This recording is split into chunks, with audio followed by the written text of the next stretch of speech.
হ্যাঁ।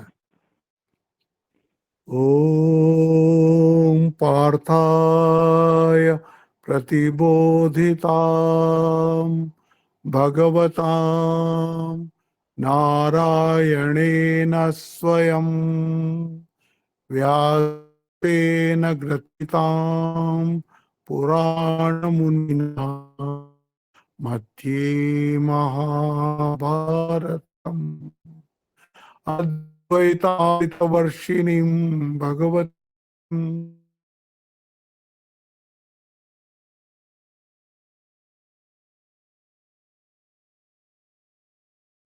भगवद्गीते भवद्वेषिणीं वसुदेवसुतं देवं कंसचाणूरमर्दनं देवकी परमानन्दं कृष्णं वन्दे जगद्गुरुं मूकं करोति वाचालं पंगुं लंघयते गिरिं यत्कृपातमहं वन्दे परमानन्दमाधवम्।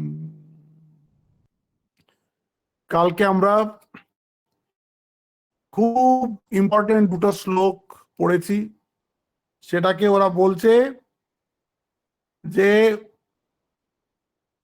এই পতনের যে একটা প্রসেস আছে, সেই প্রসেসটা পুরো একেবারে স্টেপ বাই স্টেপ একদম ওরা ওটাকেও ডিসক্রাইব করেছেন।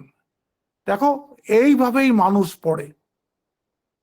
তারপরে প্রশ্ন হচ্ছে এর মধ্যে মূল কথা কোনটা? বলছে মূল কথা হচ্ছে ল্যাক অফ ডিসক্রিমিনেশন। এইখানে মানুষ পশুকে থেকে আলাদা করে, এটাই মানুষ আর পশুর মধ্যে ফারাক।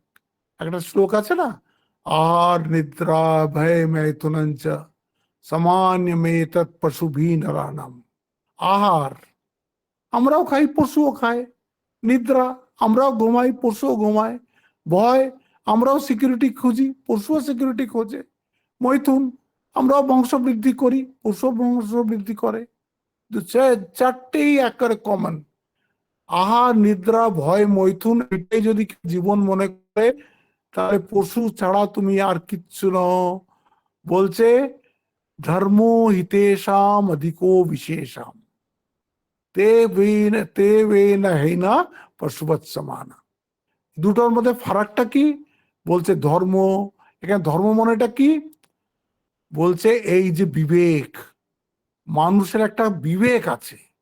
মানুষ প্রত্যেকটা কাজের সময় এইটা বলতে পারে এই কাজটা করব, এই কাজটা করব না, বা এই কাজটা এইভাবে না করে এইভাবে করব। ওটাকে বলে কর্তুম অন্যথা কর্তুম। এরকম কর্তুম অকর্তুম অন্যথা কর্তুম, এইভাবে করব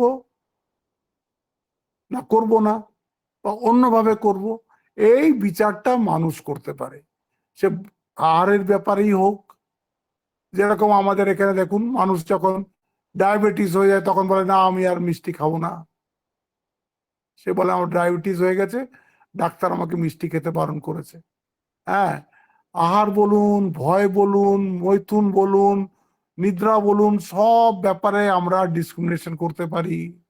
আমি যদি অনেক ধরে ঘুমাই তাহলে নিজেরই মনে হবে যে আরে আমি তো জীবনটাকে নষ্ট করছি ঘুমিয়ে ঘুমিয়ে, এটা তো আমার সাজে না। না, আমাকে এখন থেকে আরো স্মার্ট হতে হবে, কম ঘুম কম করতে হবে, এরকম করে স্লিপিং টাইম। কিন্তু পুরুষ এই পশু ওগুলো ভাবে না। তা যে বলছে যার ডিসক্রিমিনেশন নেই সে পুরুষই নয়। দেখুন, বিবেক যার নেই সে মানুষ রূপী পশু। তাহলে আপনি বুঝুন সোসাইটির মধ্যে এরা মানুষ বলে যারা পরিচিত তার মধ্যে কটা আসল মানুষ আছে এবার আপনি দেখে নিন। বিবেক যদি না থাকে সেই মানুষটা মানুষই নয়, সেই পুরুষটা পুরুষই নয়। পুরুষ মানে মেল নয়, পুরুষ মানে মানুষ। বলছে আর যে পুরুষ নয় সে পুরুষার্থও নেই, তার তার চেষ্টাও নেই। সে শুধু স্রোতে গা ভাসিয়ে দিয়ে চলে যাবে। ভাসছে তো ভাসছে, তার এগেনস্টে যাওয়ার তার কোনো চেষ্টা থাকে না। এই জন্ম হলো, এই বড় হলো, এই ভোগ করলো, এই বুড়ো হলো, এই মরে গেল, একটা কমন জীবন। শস্যমিব জায়তে শস্যমিব পচ্যতে ইতি। শস্যের মতন তাদের জন্ম হয়, শস্যের মতনই তাদের মৃত্যু হয়। আমরা তো মানুষ। ঠাকুর বলছেন যার মান আছে, যার হুঁশ আছে, সে হচ্ছে মানুষ। তো মানুষের মধ্যে মেন ব্যাপারটা কি, যেটা পশুর থেকে মানুষকে আলাদা করে? এই বিবেক। তারপর স্টেপ বলেছে যে এই বিবেকটা কি করে যায়, বলছে ধ্যায়তো বিষয়ান পুংসাহা। সবচেয়ে প্রথম হচ্ছে এই বিষয়ে ধ্যানম, অনুকূল বিষয়ে প্লাস ধ্যান, ওটাই ভাবছি, ওটাই দেখছি। তাতে কি হচ্ছে বলছে, তারপরেই হচ্ছে ওর সঙ্গে একটা মেন্টাল অ্যাটাচমেন্ট হচ্ছে, আমার অজান্তেই হচ্ছে। রোজ দেখছি, রোজ দেখছি, রোজ দেখছি, মেন্টাল অ্যাটাচমেন্ট হয়ে যাচ্ছে। মেন্টাল অ্যাটাচমেন্টের পরে কি হয়, এটা আমাকে পেতে হবে। কাম, কাম এসে গেল। কাম যদি পুরো না হলো, ক্রোধ এসে গেল। এইখান থেকে শুরু হয়ে গেল গোলমাল। ক্রোধাৎ ভবতি সম্মোহা। ক্রোধ যেই এসে গেল, সঙ্গে সঙ্গে ডিলিউশন এসে গেল, দিক বিদিক জ্ঞান শূন্য হয়ে গেল। ক্রোধে মানুষ, এই জন্য বলে, দেখবেন আপনি ক্রোধের সময় সামনে মানুষ দাঁড়িয়ে আছে কিন্তু চিৎকার করে কথা বলে, এটা ক্রোধেই বলে। ভালোবেসে কেউ কাউকে আই লাভ ইউ এরম বলে ওঠে না, খুব আস্তে কথা বলে, পাশের লোকটা শুনতে পায় না। কিন্তু যখন ক্রোধ হয় তখন মানুষের সামনেই দাঁড়িয়ে আছে, তার মানে কি, তখন থেকে আত্মার দিক থেকে সে তার থেকে অনেক দূরে চলে গেছে। বডিটা তার কাছেই দাঁড়িয়ে আছে, কিন্তু in terms of soul he is far away from that person. ওই জন্য চিৎকার করে। আর যখন লাভ থাকে, ভালোবাসা থাকে, তখন দেখুন একদম আস্তে আস্তে নিজেদের মধ্যে কথা বলে, তখন তারা এক, সোল দুটো এক হয়ে যাচ্ছে। তো এই হচ্ছে সম্মোহা। ক্রোধাৎ ভবতি সম্মোহা। হ্যাঁ, ডিলিউশন এসে গেল। ডিলিউশন এসে গেলেই মানুষ যে কি করবে তার কোনো ঠিক থাকে না, বিবেক চলে গেছে না তখন। সম্মোহা স্মৃতি বিভ্রম। সম্মোহা স্মৃতি বিভ্রম মানে যা তুমি পড়েছ, যা কিছু তোমার জ্ঞান, সেই সময় সব চলে যায়। আমরা বলি না, তুমি এত শিক্ষিত, এই কাজটা করলে কি করে? সেও মাথায় হেড করে থাকে, বলে কি জানি তখন কি হয়ে গেছিল, তখন আবার জ্ঞান ঠিক ছিল না। এই হচ্ছে স্মৃতি বিভ্রম। স্মৃতি ভ্রংসাৎ বুদ্ধি নাশ। এই বুদ্ধি নাশ হয়ে যায়, যে আমরা এতবার আমরা আত্মা আত্মা আত্মা আত্মা করছি, সেই সময় সেই বুদ্ধিটাই থাকে না একদম। আমি তখন একবারে সলিডিফাইড শরীর হয়ে যাই, এই চৈতন্যর কথা একদম ভুলে যাই তখন। আর বুদ্ধি নাশাৎ প্রণশ্যতি, ইট ইজ এ গ্রেট ফল, খুব বড় একটা ফল হয়। তো শুরু করতে হয়েছিল ধ্যায়তো বিষয়ান পুংসা সংঘস্তে সুপজায়তে সংঘাত संजायते कामा कामात् क्रोधो विजायते क्रोधात् भवति सम्मोहः सम्मोहात् स्मृति विभ्रमः स्मृति भ्रंशात् बुद्धिनाशो बुद्धिनाशात् प्रणश्यति। বুদ্ধিনাশ হয়েছে কি গেছে। এই জন্যে এই গীতা দেখবেন আত্মার কথা কম বলবে, বুদ্ধির কথা বেশি বলবে। কারণ এই বুদ্ধিটা যদি সংযমিত না হয়, তাহলে আত্মা বহু দূরে, অনেক দূরে। বুদ্ধিটা যতক্ষণ আমাদের শুদ্ধ হচ্ছে না, আমরা ততক্ষণ আত্মার সম্বন্ধে কোনো আমাদের ধারণাই তৈরি হবে না। বুদ্ধিকে তাহলে আমরা কি করে শুদ্ধ করব? ভগবানের নাম, সৎ চিন্তা, সৎ সঙ্গ, সৎ বইপত্র পড়া, সবসময় মনটার মধ্যে যেন খারাপ না ঢুকতে পারে। হ্যাঁ, আমরা বলি না ভদ্রম কর্ণে শৃণুয়াম দেবা ভদ্রম পশ্যেমাক্ষভির্যজত্রা। আমরা বলছি তো, কান দিয়ে যেন ভদ্র কথা যায়, চোখে যেন আমরা ভদ্র দেখি। হ্যাঁ, এই সব সময় চেষ্টা করতে হবে একটা আপনার এমন একটা অরা সৃষ্টি করবেন নিজের চারদিক দিয়ে, যেন অন্য রকমের কথা যেন কেউ আপনাকে বলতে সাহস না পায়। ও জানবে যে এই মানুষটাকে এইসব কথা বলা যাবে না। এরকম একটা অরা সৃষ্টি করতে হবে প্রত্যেককে নিজের চারিপাশে। দেখবে একে ওইসব কথা বলা যাবে না। হ্যাঁ, ওরা ওই কথা বলার জন্য তখন অন্য লোক খুঁজবে। একে এই ধরনের কথা বলা যাবে না। আর আপনাকে যদি একটা কথা বললো, আপনি যদি ওই কথায় রস দিলেন, তাহলে ব্যাস অরাটা ভেঙে গেল, আপনি 10 জনের মতন হয়ে গেলেন। এই জন্যে আমাদেরই একটা এমন নিজেদের, আমি একটা মেশিন দেখেছিলাম, আমাকে একজন ভদ্রলোক দেখিয়েছিলেন। ওটা এই অরা না, ওরা বলছে আপনার শরীরে কত টক্সিন আছে এই কম্পিউটারটা আপনাকে বলে দেবে। তাহলে কেরম করে বলে দেবে? ও আমার দুটো বুড়ো আঙুল হাতের, আমার ঠিক ঠিক মনে নেই এখন কোথায় বলে রাখতে বললো, রাখতে বলতেই ও দেখলাম আমি পুরো আমার শরীরটা এসে গেল, আর চতুর্দিক থেকে একটা সবুজ আভা মতন এসে গেল। হ্যাঁ, বলছে মহারাজ এর যদি আভাটা যত চওড়া, তার মানে ওর মধ্যে টক্সিন তত বেশি আছে। যত যার ওই ওই অরাটা চওড়া, তার মানে তার মধ্যে তত টক্সিন বেশি আছে। তারপরে তারা ওই সেই দেখে ওরা ট্রিটমেন্ট করে। কোন না কোনো একটা রাশিয়ান আমাকে কোন একটা প্রোগ্রাম থেকে ওটা আমাকে দেখিয়েছিল, গুজরাটে আমি দেখেছিলাম বহু বছর আগে, এখন আমার মনে নেই। তবে ওরম ওরা ওরম করে ওরা মাপে। আপনি ওই যে যদি মরণের পাড়ে পড়েন, মরণের পাড়েতে বলছে যে এরকম ক্যামেরা আছে যেটা দিয়ে আপনার ছবি তো আসবেই, আপনার ছবিটা একটা আবছা আসবে, আর আপনার একটা অরা আসছে যে আপনার একটা অরা আছে প্রত্যেকে, সেই অরাটাকেও সেই ক্যামেরাটা ধরতে পারে। কিলিয়ান ফটোগ্রাফি না কি ওটার নাম একটা আছে, ওসব ইন্টারনেটে সার্চ করবেন পেয়ে যাবেন। মরণের বইয়ে অনেকগুলো ওই ধরনের ছবি দেওয়া আছে, মানুষের চতুর্দিকের যে অরাটা সেটা দেখা যায়।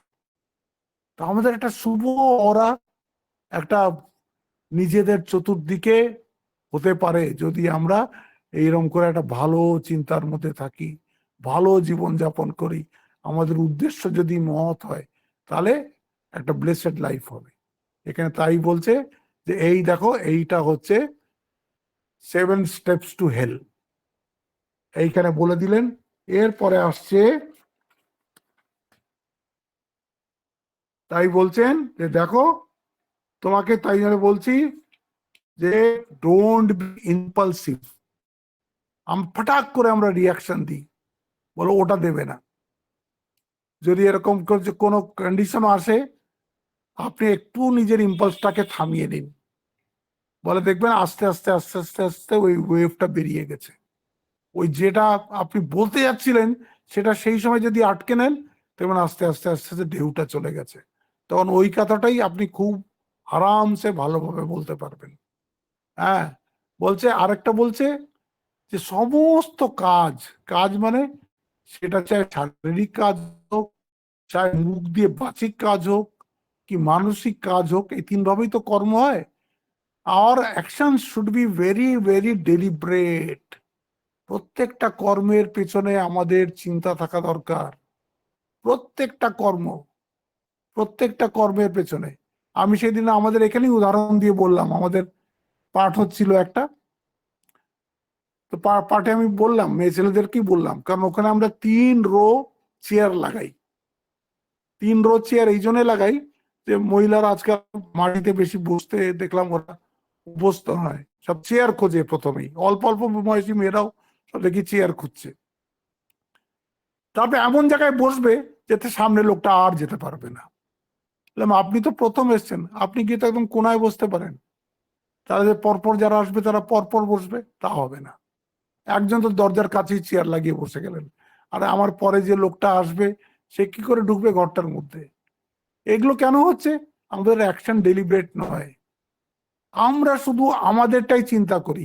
এতটাও নয়, আপনাকে কথা বলি, যেরকম আশ্রমে আসছে, ও পার্টিকুলার একটা জায়গায় যদি বসে ও প্রেয়ার অ্যাটেন্ড করে কি ক্লাস অ্যাটেন্ড করে, সেই জায়গায় যদি অন্য কেউ এসে বসে যায় তখন মনে হয় আমার জায়গায় বসে গেছে।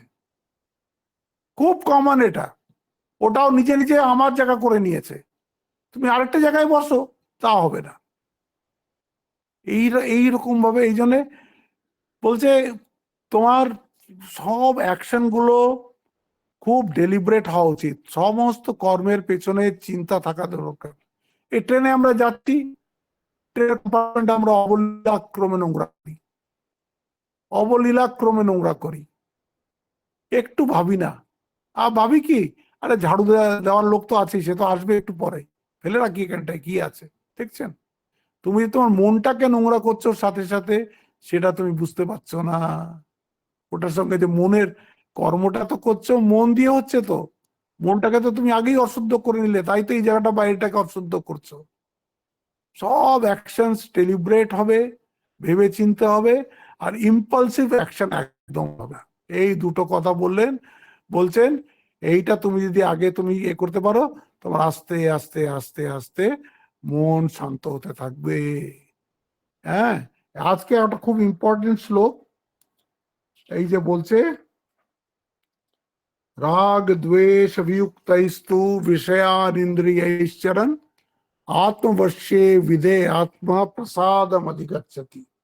হ্যাঁ, এই যে একটা অর্জুন প্রশ্ন করেছিল কি স্থিতপ্রজ্ঞস্য কা ভাষা সমাজস্য কেশব স্থিতধি কিম প্রভাসেত কিমাসীত ব্রজেত কিম। সবগুলো বলে দিয়েছেন, এখন বলছেন কিভাবে সে চলাফেরা করে। একটা যার প্রজ্ঞা স্থিত, যার প্রজ্ঞা স্থির, আগে বলেছেন কিমাসিত বলেছেন, এবার বলছেন কিমাসিত ব্রজেত কিম, আসিত হয়ে গেছে। এবার কি এখন বলছেন যে কিভাবে তিনি চলাফেরা করেন, তো কি বলছেন, রাগ দ্বেষ বিयुक्तैस्तु বিষয়ানিন্দ্রিয়ৈশ্চর। কারণ আপনাকে আগে সমনম বলে দিয়েছে, মাইন্ডের কি বলে কন্ট্রোল, কন্ট্রোল বলেছে, কিন্তু আপনি জগতের মধ্যে ইন্টারঅ্যাক্ট করছেন, ওখানে তো আপনি চোখেও দেখছেন, কানেও শুনছেন, সব ইন্দ্রিয়গুলো কাজ করছে। তখন কিভাবে করবেন বলছে, এই বিষয়ের মধ্যে থেকেও সে বিষয় তাকে স্পর্শ করে না। রাগ দ্বেষ বিयुक्त, মানে এই ভালো লাগা ব্যাপারটা, খারাপ লাগা ব্যাপারটা ওর নাই। হ্যাঁ দেখছি, চোখ আছে তো দেখছি, চোখ আছে তো দেখছি, কান আছে তো শুনছি, জিভ আছে তো চাকছি, কিন্তু ওর সঙ্গে আমার রাগও করছি না, ওটার সঙ্গে আমি দ্বেষও করছি না। দ্বেষটাকেও বলে ওরা এক ধরনের নেগেটিভ অ্যাটাচমেন্ট, ওটাও অ্যাটাচমেন্ট। রাগটা যেমন অ্যাটাচমেন্ট, দ্বেষটাও তেমনি একটা অ্যাটাচমেন্ট। এইটা আমার ভালো লাগে, এটা যেমন একটা অ্যাটাচমেন্ট, এটা আমার ভালো লাগে না, এটাও একটা অ্যাটাচমেন্ট। এই দেখছেন না, আমরা চৈতন্যদেবের গল্পে পড়ি, জীবের উপরে চিনি রাখলো, এটা কোন ইতিহাসে শুনেছেন যে জীবের উপরে চিনি রাখলো, চিনি গলছে না, ফু দিচ্ছে, সেই চিনি উড়ে যাচ্ছে জীবের উপর থেকে, একটা চামড়া মতন হয়ে রয়েছে জীবটা, শুধু কোনো রকম স্বাদ নিচ্ছে না সেটার। ঠাকুরকে সেই লক্ষ্মীবাইয়ের কাছে নিয়ে গেছে, তার কাছে বড় বড় কলকাতার লোকেরা একেবারে সমস্ত সম্পত্তি যার পায়ে ঢেলে দিচ্ছে, ঠাকুরকে মন ভোলানোর জন্য, ঠাকুরকে নিচে নামানোর জন্য লক্ষ্মীবাইয়ের কাছে নিয়ে গেছিল মেচুয়া বাজারে। বলছে তার লিঙ্গটা ভেতরের দিকে ঢুকে গেল, চিন্তা করুন তো। আর সে মা মা মা মা বলে কাঁদছে। সেই দেখে লক্ষ্মীবাই রেগে মথুরবাবুকে বলছে, এ কাকে আপনি নিয়ে এসছেন আমার কাছে।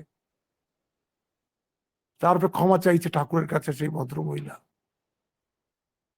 হয় এরকম, মানে মানুষ কত দূর অতি দেখুন করতে পারে। এই মানুষটাই, চৈতন্যদেবও মানুষ, ঠাকুরও মানুষ, তারা মহামানুষ, তারা মহাপুরুষ।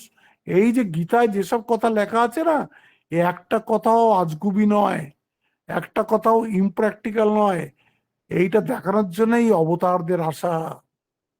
বলছে রাগ দ্বেষ বিযুক্তস্তু বিষয়া ইন্দ্রিয়ৈশ্চরণ। এই ইন্দ্রিয় এই বিষয়ের উপরেই ঘুরবে। আপনি সংসারের মধ্যেই থাকবেন, কিন্তু রাগ আর দেশ থেকে বিযুক্ত হয়ে রাগ আর দেশ আসবে না। আপনি এইটা বলতে পারেন, এ তোমার ভীষণ কঠিন, কারেক্ট।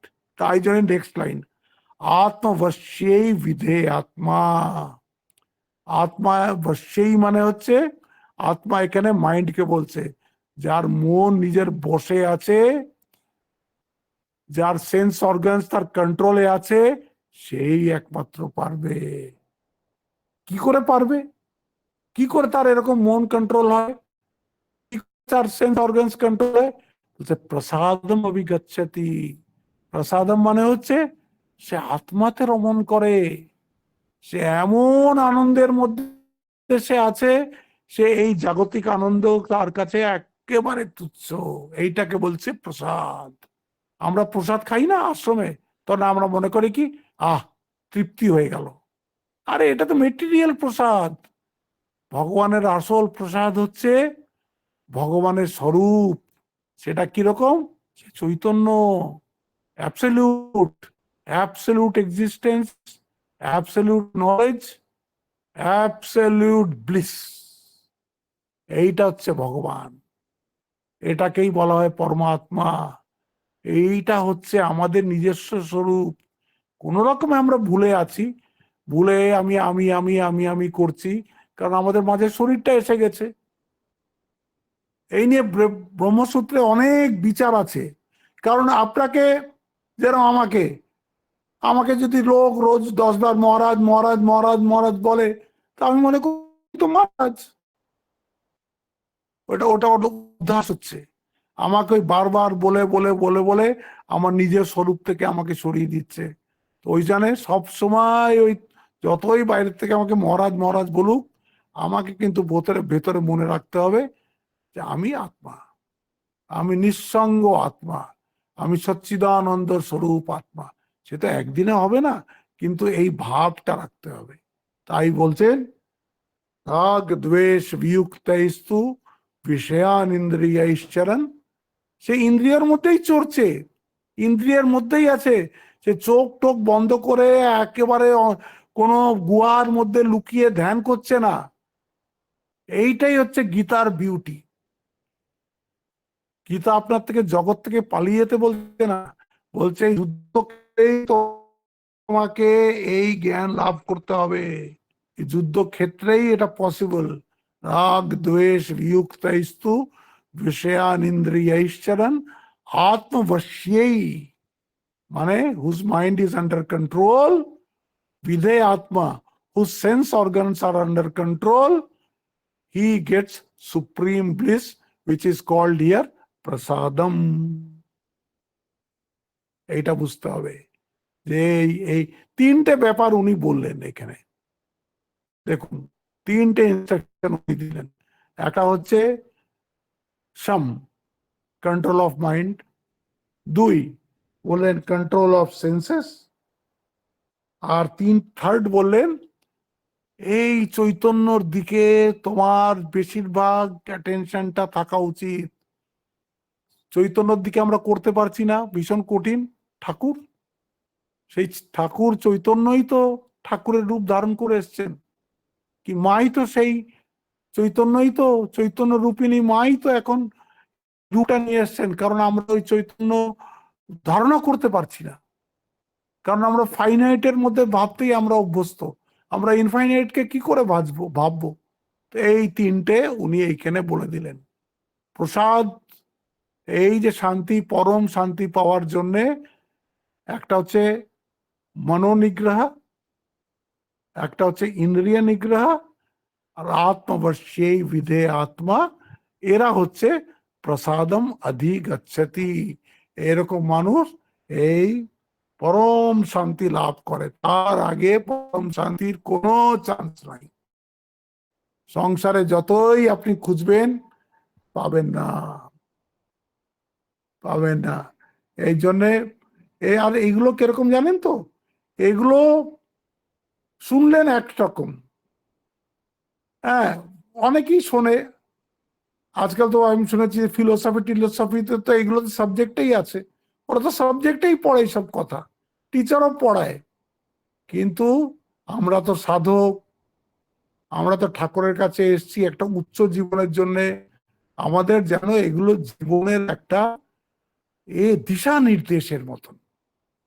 কেন এসেছি আমরা ঠাকুরের কাছে? যে ঠাকুরের শ্রীচরণে যাতে আমাদের ভক্তি হয়। সেই ভক্তি কেন চাইছি? জানি যে সংসারে সত্যিকার সুখ যেটা আমি চেয়েছিলাম সেটা সংসার আমাকে দিতে পারছে না। কেন দিতে পারছে না? সবই অনিত্য, সবই ফাইনাইট, সবই লিমিটেড। এটা লিমিটেড সুখ দেয়, আজকে সুখ দিল কালকে দেবে না। যে কোনো জিনিস, যে কোনো জিনিস মোমেন্টারি সুখ দেয়। এই জন্য বলে সুখ বলে কোনো বস্তু এখানে নেই, সুখের একটা আভাস মাত্র আছে। দুঃখটা ভারী রিয়েল, সুখের একটা আভাস মাত্র আছে। যে মানুষটা এটা বুঝে গেছে সে তখন ভাবে তাহলে তো আমাকে ভগবানকে ধরতে হবে, উনি তো পরমানন্দের স্বরূপ। তো পরমানন্দের স্বরূপকে কি করে পাওয়া যাবে?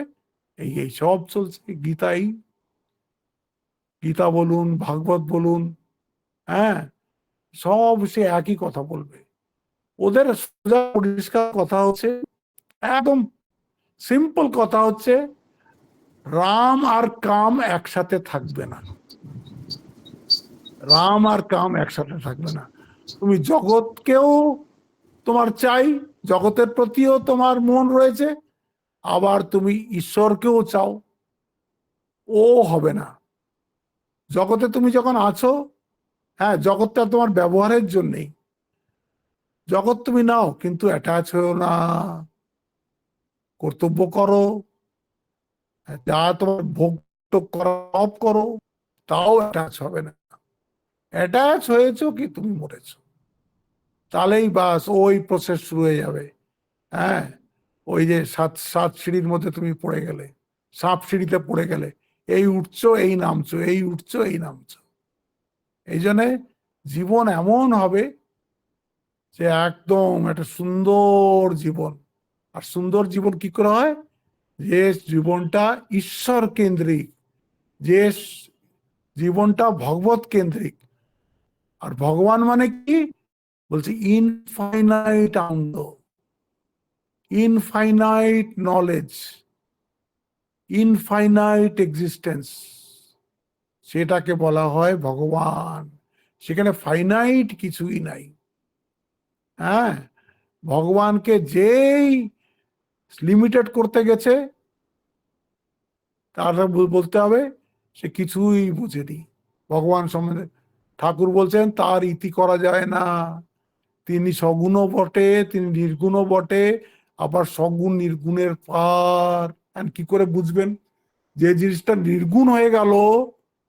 আচ্ছা, সগুণ যেটা নয় সেটা নির্গুণ, নির্গুণের পার কি সেটা আপনি কি করে বুঝবেন? এই জন্য তার ইতি করা যায় না। ঠাকুর এটাই বারবার বারবার বলছেন যে তার ইতি করা যায় না। আজকে আমরা কথামৃততে পড়লাম, ঠাকুরের কাছে ভক্তরা এসছে জিজ্ঞেস করছে সমাধি কি করে হয়। বলছে যে একদম মন সম্পূর্ণ ভগবানের লীন না হলে সমাধির কোনো চান্স নেই, কোনো চান্স নেই। তোমার মনের মধ্যে মানে মন থাকবে না, সেখানে শুধু ভগবান থাকবেন। ভগবান মানে কি? একদম শুদ্ধ, একদম অপাপবিদ্ধ। সেরকম মন যখন হবে তখন ভগবানই আছেন সেখানটায়। সেখানে তো আমি নেই, আমি থাকা মানে তো যত অশুদ্ধ। ওই জন্য ঠাকুর এত প্রার্থনা করেছেন, এত প্রার্থনা করেছেন যে মা তুমি আমায় শুদ্ধা ভক্তি দাও, তুমি আমায় শুদ্ধা ভক্তি দাও। সংসারের মান যশ সিদ্ধি আমার কিচ্ছু চাই না, শুধু আমাকে শুদ্ধা ভক্তি দাও। আর তোমার এই ভুবন মোহিনী মায়ায় যেন আমি মুগ্ধ না হয়ে যাই। মা তুমি আমাকে ধরে থাকো, সব সময় ধরে থাকো। এই তো প্রার্থনা। এরকম করে আমরাও জীবন যাপন করে দিই। সেটাই গীতা এখানে শোকাচ্ছে। রাগ দ্বেষ বিযুক্তস্তু বিষয়ান ইন্দ্রিয়ৈশ্চরণ আত্মবশ্যে বিধে আত্মা প্রসাদম অধিগচ্ছতি। এইবার প্রসাদের কথা হচ্ছে। এই যে প্রসাদ কথাটা বললেন, এই যে প্রসাদ কথাটা কি এইখানে বলছেন 65 নম্বর শ্লোকে, প্রসাদে সর্ব দুঃখানাম হানি অস্য উপজায়তে। যেই প্রসাদ আসবে, মনপ্রসাদ, এটাকেই বলে শান্তি। চিত্তে একদম পূর্ণ প্রশান্তি এসে যাবে, বলে তার চিত্ত থেকে সমস্ত দুঃখ চলে যাবে।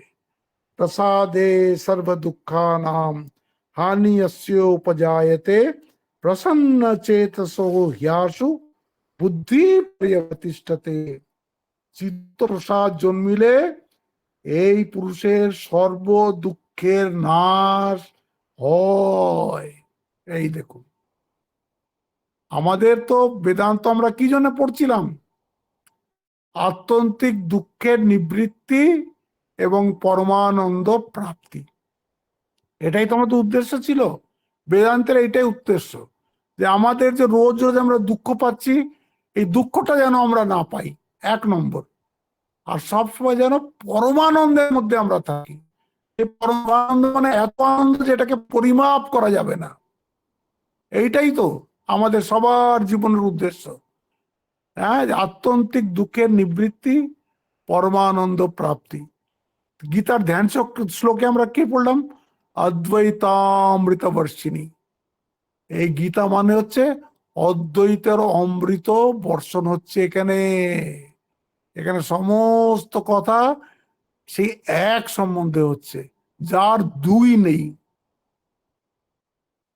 আমরা ভাবতে পারি তার কথা, কারণ ভাবতে তো আমি এসে যাচ্ছে, কিন্তু আমাকে নিজেকে ছেড়ে ভাবতে হবে যে সব একই আছে, একটা ছাড়া দুই নেই, এক ছাড়া দুই নেই। লবণের পুতুল সমুদ্র মাপতে গেছিল, বলে কে খবর দেবে, সমুদ্র রূপ হয়ে গেছে সে।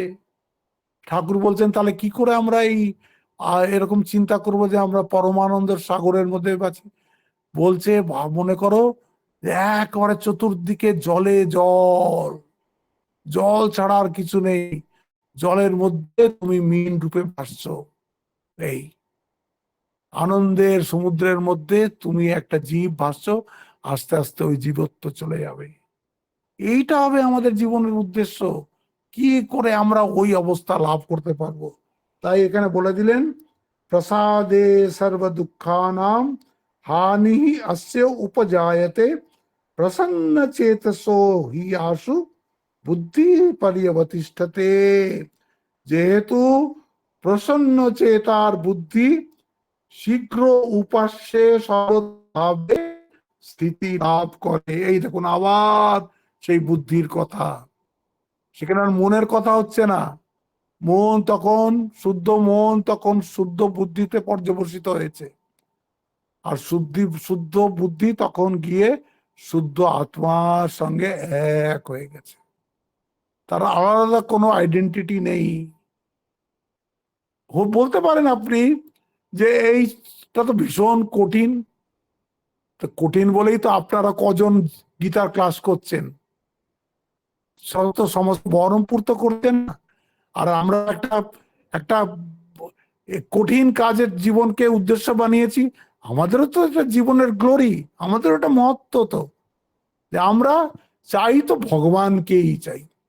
ছোটখাটো ব্যাপারে আমাদের মন পড়বে না। তুমি যতই টাকা দাও, যতই সম্মান দাও, যতই গয়না দাও, ওতে আমার কিচ্ছু হবে না।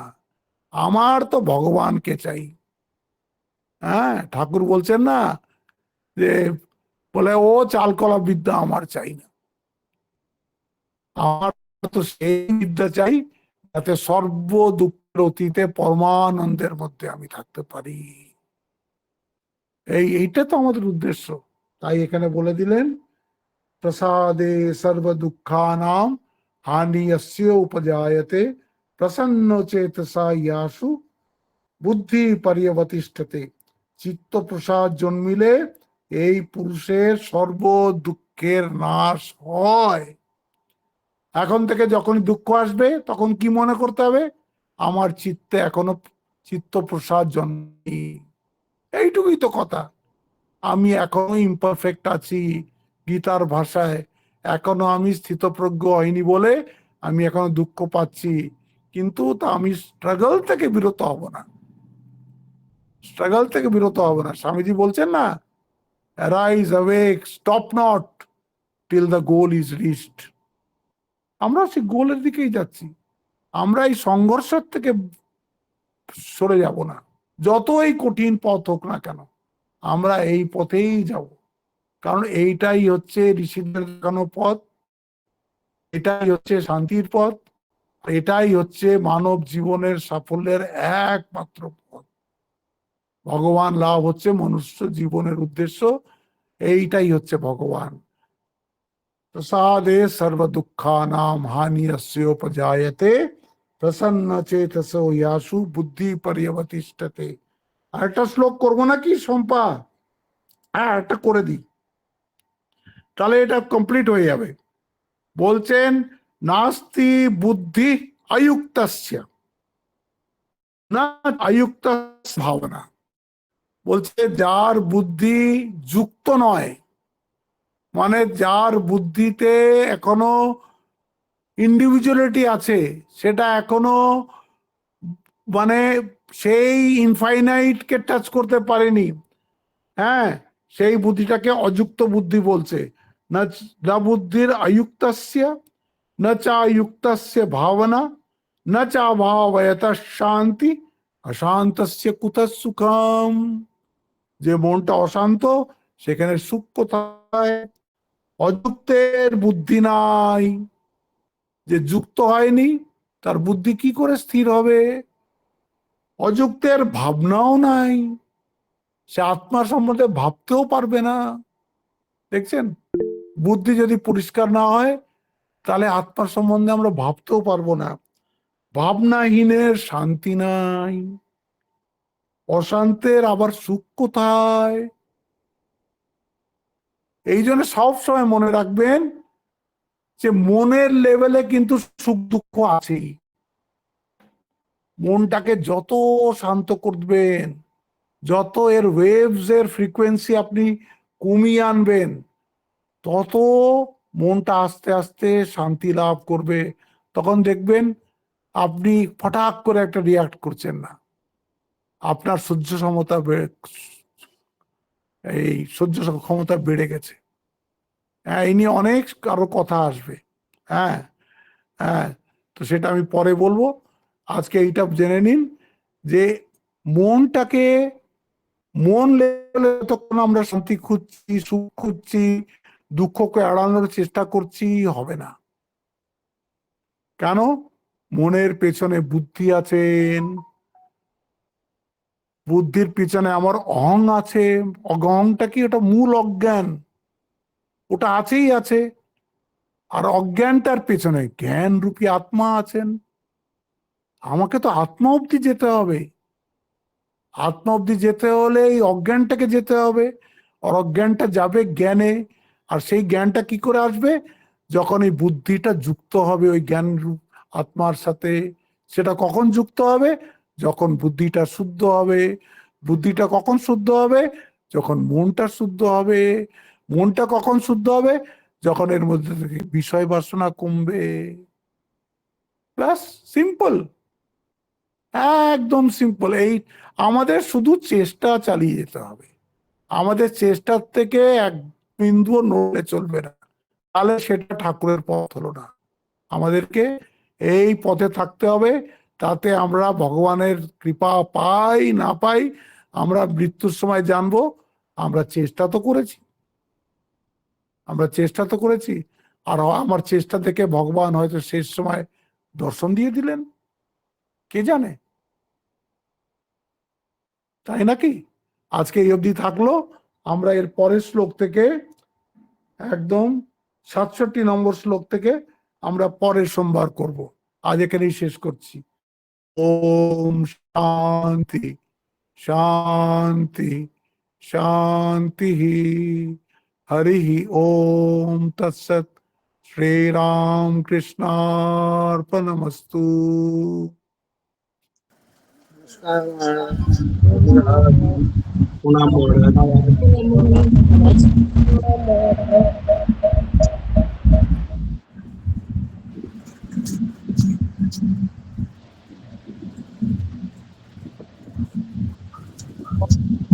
প্রণাম মহারাজ।